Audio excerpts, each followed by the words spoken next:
I'm too older. Well,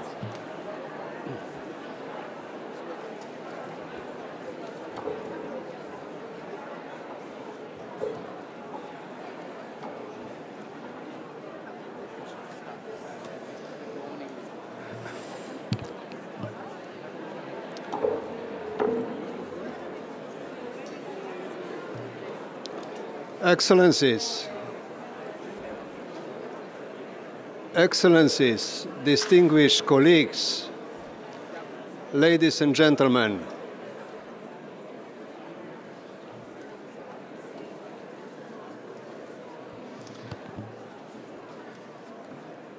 I have the honor to declare open the 38th session of the Human Rights Council.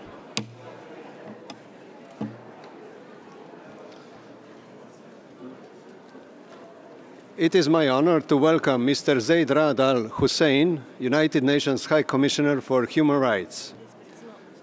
I also wish to extend a warm welcome to the 8 delegates from the least developed countries and small island states, and in particular the delegates from the Marshall Islands, Samoa, and Tonga, which do not have a permanent representation in Geneva. Their participation has been made possible thanks to the generous support of the Voluntary Technical Assistance Trust Fund and its 22 donor countries. For all 8 delegates, it is the first time participating in a regular session of the Council, and we look forward to hearing their voices during this session.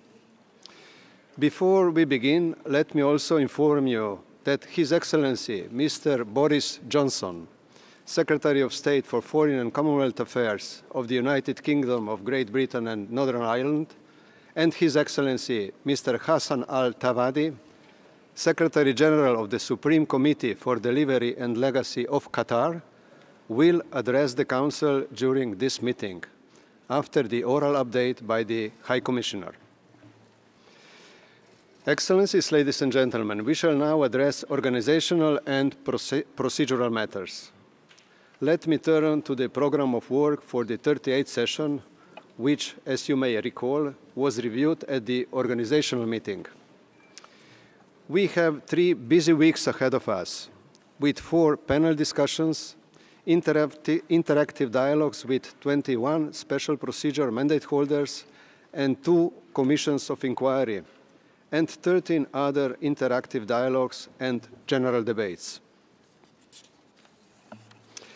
I would like to remind you that towards the end of the session, we shall proceed with the appointment of 5 special procedure mandate holders.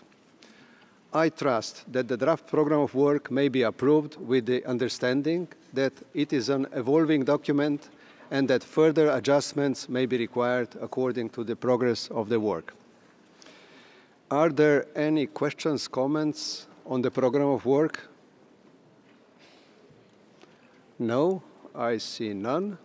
Then I shall declare that the program of work for the 38th session of the Council is adopted. Let me continue with other organizational matters. The online system for inscription on the list of speakers for all general debates and interactive dialogues opened last Wednesday, 13th of June. For inscription on the list of speakers for panel discussions, as per usual practice, delegations will be invited to press the microphone button at their desk at the beginning of each panel. The online system for inscription on the list of speakers for UPR outcomes adoptions opened today, 18th of June at 9 a.m. and will close on Thursday, 21st of June at 6 p.m. As you know, for the UPR, no inscriptions will be possible after the deadline.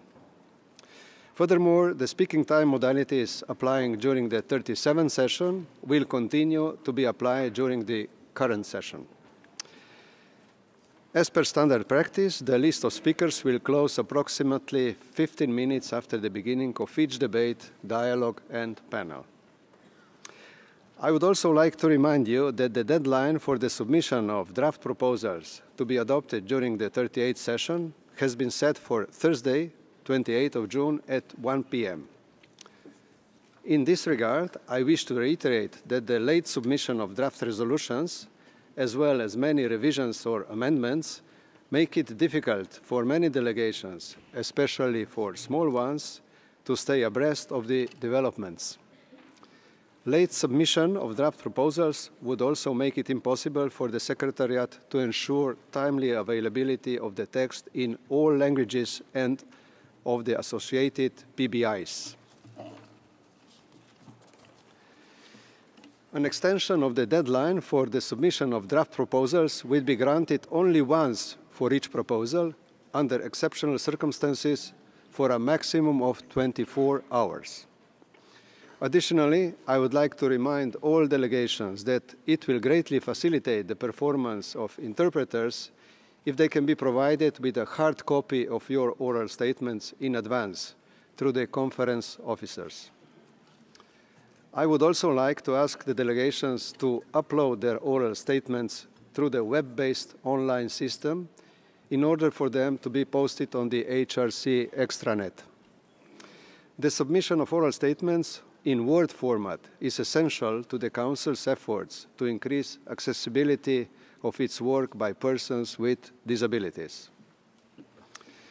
Excellencies, ladies and gentlemen, I wish to emphasize that the United Nations, including this Council, has a zero tolerance for any form of harassment, including sexual harassment.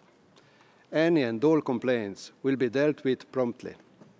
We encourage the reporting of any incident directly to UN Security Officer. Furthermore, I cannot stress enough that maintaining a safe space for the active participation of representatives of civil society and national human rights institutions is not only a part of the mandate of this Council, but is also in our common interest.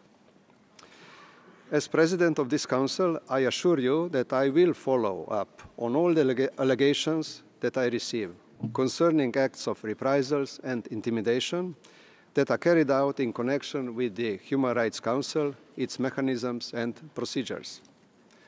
I call on everyone to take all necessary measures to prevent and ensure adequate protection against such acts.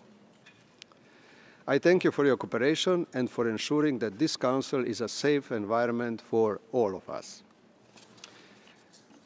Excellencies, ladies and gentlemen, I now declare open Agenda Item 2, entitled Annual Report of the United Nations High Commissioner for Human Rights and Reports of the Office of the High Commissioner and the Secretary General.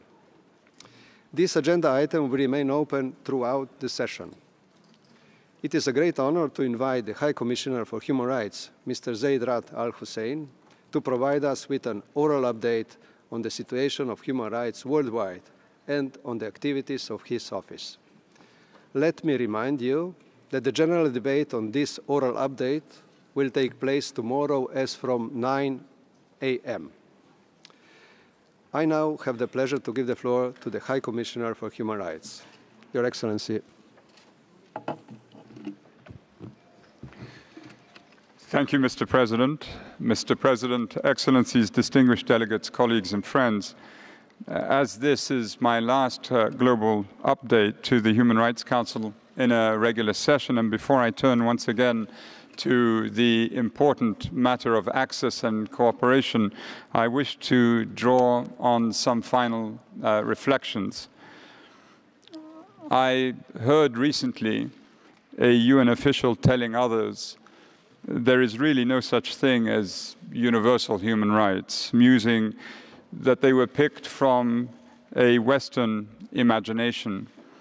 I remember thinking to myself that the Universal Declaration of Human Rights, the most translated document in the world, was negotiated by the same political leaders who poured universal values into the Charter, creating the United Nations.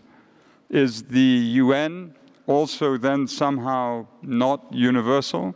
Were its values sourced only from a Western tradition, unrepresentative of the rest of the world? No.